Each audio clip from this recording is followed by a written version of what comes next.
विपक्ष के कुछ साथियों ने कुछ ऐसे क्रिटिसिज्म्स रखे हैं, कुछ ऐसे कटाक्ष रखे हैं, जिन्हें मैं यहां बहुत विनम्रता से उनका जवाब देना चाहूंगी, उन संशयों का, और ये आग्रह करना चाहूंगी कि आपके संशय डिबेट तक सीमित रहे, वोट तक उन पर उनकी परछाई मत पड़ने दीजिएगा। माननीय उपनेता सदन ने कहा कि हम आरक्षण के पक्ष में नहीं हैं। मैं उन्हें याद कराना चाहती हूं कि 40 बरस से इस देश की बेटियां प्रतीक्षा कर रही थी नारी शक्ति अधिनियम लागू हो, महिला आरक्षण लागू हो। ये नरेंद्र मोदी सरकार है जो सर्वसम्मति से इसको पारित कर कानून बना पाई सितंबर 2023 से। तो हमारी नीयत साफ है, हमारी नीति साफ है, ये तो परिलक्षित हमने सितंबर 2023 में ही कर दिया। मैं फिर पूछना चाहती हूं, बार बार विपक्ष के कई साथियों ने कहा, टाइमिंग की बात कही, यहां तक कि माननीय अखिलेश यादव जी ने कहा जल्दबाजी। मैं पूछना चाहती हूं कि 40 बरस की डिले के बाद भी आप जल्दबाजी का आरोप किस मुंह से लगा रहे हैं? और रही बात इलेक्शन की, महोदय, जब तक कि एक राष्ट्र एक चुनाव का रिफॉर्म इस देश में लागू नहीं हो जाएगा, हमारी पॉलिटी का नेचर ये है कि यहां तो चुनाव हमेशा रहते हैं। मैं आपको एक व्यक्तिगत अनुभव बताती हूं। मुझे अभी 2 साल भी पूरे नहीं हुए एज अ सांसद, जून में 2 साल में कंप्लीट करूंगी, लेकिन बंगाल का चुनाव 7वां चुनाव है जिसमें योगदान करने का मुझे मौका मिल रहा है। इसलिए चुनाव तो यहां चलते रहेंगे, लेकिन चुनाव बहाना नहीं बन सकता हमारे देश की मातृशक्ति का हक मारने के लिए। अखिलेश जी ने विचार परिवार की भी बात करी। मैं शायद वो इस बात से अवगत नहीं है, क्योंकि मैं भी राष्ट्रीय सेविका समिति की ही एक कार्यकर्ता हूं। पिछले 90 वर्षों से राष्ट्रीय सेविका समिति संघ के साथ कदम से कदम मिलाकर इस देश की सेवा कर रही है।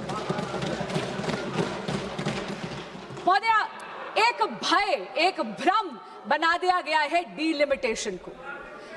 मैं आपके माध्यम से ये बात स्पष्ट कर दूं हमारे विपक्ष के साथियों को, डीलिमिटेशन यानी परिसीमन भारतीय जनता पार्टी का प्रपंच नहीं है। It is not a conspiracy of the BJP, it's the constitutional mechanism. वही कॉन्स्टिट्यूशन, वही संविधान जो बाबा भीमराव अंबेडकर जी ने बनाया है, उन्हीं के रचित कॉन्स्टिट्यूशन में ही ये प्रावधान है, ये मैकेनिज्म है जहां पर डीलिमिटेशन अनिवार्य है। पर महोदया, मैं बहुत विनम्रता से कहना चाहती हूं, नारी शक्ति वंदन अधिनियम को लागू करना मंजिल है, परिसीमन केवल और केवल राह है। आप राह और मंजिल में कंफ्यूज मत होइए। Please do not confuse the road and the destination. Delimitation is only the road, it is नारी शक्ति वंदन अधिनियम, the women reservation which is the destination, and it is high time that we complete that journey to that destination.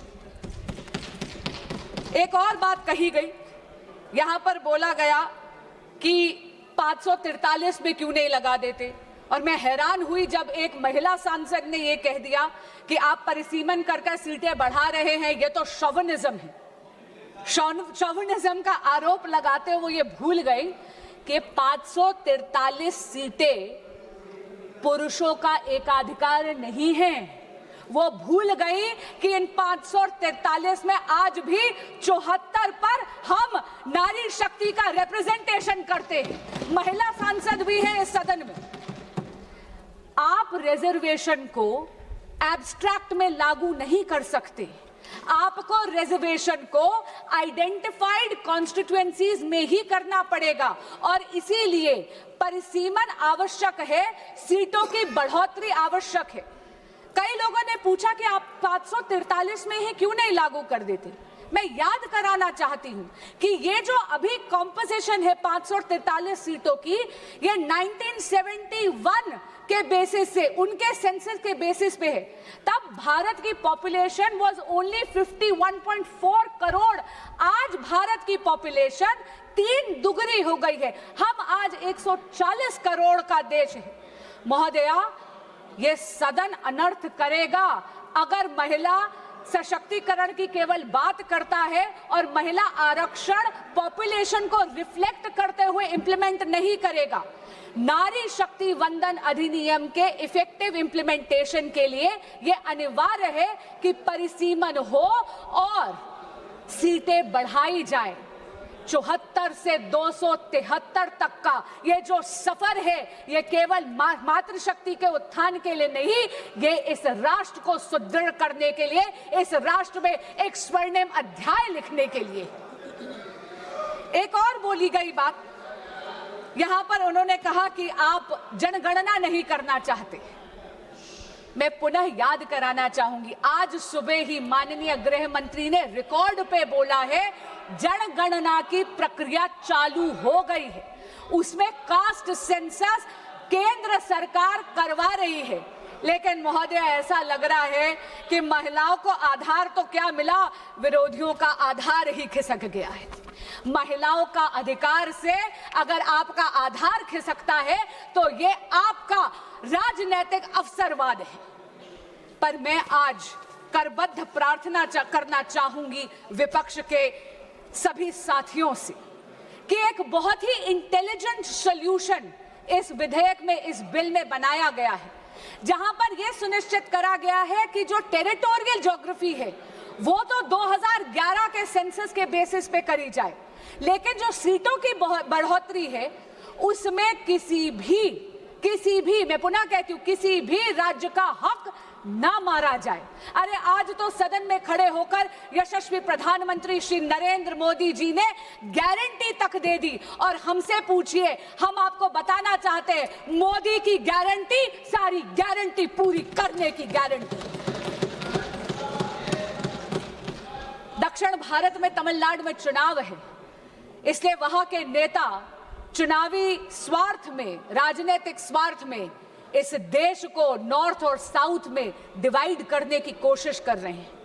लेकिन महोदय, आपके माध्यम से मैं उनको बताना चाहूंगी कि ये जो उनका प्रयास है ये असफल होगा, और जिस संगत में वो बैठे हैं वहां पर केवल हार का चिट्ठा लिखा जाता है।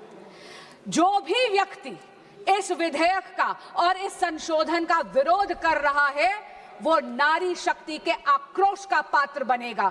मैं करबद्ध प्रार्थना करती हूं आपके माध्यम से विपक्ष के साथियों को कि कृपया महिलाओं के आक्रोश का नहीं, उनके आशीर्वाद का पात्र बनिए। महोदय, हमारी संस्कृति तो वो है जो अर्धनारीश्वर को पूजती है। भारत की संस्कृति वो है जहां पर लैंगिक समानता एक नया कॉन्सेप्ट नहीं है। हम तो वो हैं जो कहते हैं कि प्रकृति और पुरुष एक दूसरे के पूरक है। हमारे यहाँ तो शक्ति स्वरूपा माँ दुर्गा की आराधना करी जाती है। भगवान विष्णु का सुदर्शन चक्र, महादेव का त्रिशूल और ब्रह्मा जी का कमंडल, यानी तीनों त्रिदेवों की शक्ति अगर समाहित करना हो तो वो केवल और केवल माँ दुर्गा ही कर सकती है। ये स्तर है नारियों का हमारी संस्कृति में। लेकिन कहीं ना कहीं आक्रांता आए और हमारी संस्कृति का अपभ्रंश हुआ। जहां सम्मान हमारी संस्कृति है, वहीं महोदया नारियों का सशक्तिकरण करना हमारा कर्तव्य है। आज यहां पर टीएमसी की एक संसद सदस्य ने कहा इक्वालिटी इज बाय बर्थ। मैं उनकी बात से बिल्कुल सहमत हूं, क्योंकि पुरुष और स्त्री को एक समान तो ईश्वर ने ही बनाकर भेजा है। पर उन्होंने ये भी कहा कि equality can not be given by political exercise. मैं उनकी बात से बिल्कुल सहमत नहीं हूं। महिला आरक्षण की आवश्यकता क्या है, ये मैं कुछ आंकड़े देकर इस सदन के समक्ष रखना चाहूंगी। आज महिलाएं पूरे के पूरे विश्व में, खास करके महिलाएं जो भारत की बेटियां हैं, वो अपना परचम लहरा रही हैं। वो चाहे साइंस हो, चाहे टेक्नोलॉजी हो, चाहे लॉ हो, लेकिन राजनीतिक क्षेत्र में उनका प्रतिनिधित्व बहुत कम है। अगर हम 2024 का इलेक्शन देखें तो वहां पर महिला वोटर की तादाद पुरुषों के मुकाबले ज्यादा थी। लेकिन मैं पूछना चाहती हूं विपक्ष के उन साथियों से जो आज इस संशोधन का समर्थन नहीं कर रहे, क्या बात आप महिलाओं की भूमिका केवल मतदाता तक ही रखना चाहते हैं क्या? आज इस सदन में महिलाओं का प्रतिनिधित्व केवल 13.6% है। अगर हम विधानसभा में जाएं तो वहां पर महिलाओं का प्रतिनिधित्व 10% से भी कम है, और अगर हम ग्लोबल परसेंटेजेस देखें महोदया तो वहां पर 27.6% है। मैं तो धन्यवाद करती हूं आदरणीय प्रधानमंत्री श्री नरेंद्र मोदी जी का और इस सदन में उन सभी राजनीतिक दलों का जिन्होंने 27 बरस पुराना विलंब जो था, डिले थी, उसको हर कर नारी शक्ति वंदन अधिनियम को सितंबर 2023 को एक हकीकत बनाया, उसको पारित करा। पर महोदया मुझे अचंबा है कि मेरे विपक्ष के साथी जिन्होंने सर्वसम्मति से नारी शक्ति वंदन अधिनियम पारित तो कर दिया, उसे कानून तो बना दिया, आज वो इसे 2029 में लागू करने के लिए अपना समर्थन क्यों नहीं दे रहे हैं? वो क्यों अपने हाथ खींच रहे हैं? कल मैंने एक वीडियो देखी जो माननीय नेता प्रतिपक्ष ने जारी करी थी। मैं आपके माध्यम से उनको कहना चाहती हूं, ये जो संशोधन आया है ये वचन पूर्ति के लिए आया है। इस पूरे सदन ने प्रधानमंत्री श्री नरेंद्र मोदी जी की प्रेरणा से, इस देश की मातृ शक्ति से ये वचन करा था कि हम इस कानून को 2029 से ही लागू कर देंगे। मैं पूछना चाहती हूं माननीय नेता प्रतिपक्ष से, वो कहते हैं this is a power grabbing move. मैं उन्हें याद कराना चाहती हूँ पावर ग्रैब का मुद्दा नहीं, ये पावर बैलेंस का विषय है। ये हक चोरी का विषय नहीं, हक के हिसाब का विषय है। और महोदया बहुत विनम्रता से कहना चाहूंगी कि इस सदन को, इस देश की मातृशक्ति को उसके हक का हिसाब देना पड़ेगा। दल और राजनीतिक स्वार्थ से ऊपर उठकर, विचारधारा की भिन्नता से ऊपर उठकर इस सदन की जिम्मेदारी है कि हम इस संशोधन को सर्वसम्मति से पारित करें। अंत में मैं ये कहना चाहूंगी, फूल नहीं चिंगारी है, फूल नहीं चिंगारी है, ये भारत की नारी है, इनके अधिकार की बारी है। वचन पूर्ति के इस क्षण में पारित करना सदन की जिम्मेदारी है। बहुत बहुत धन्यवाद।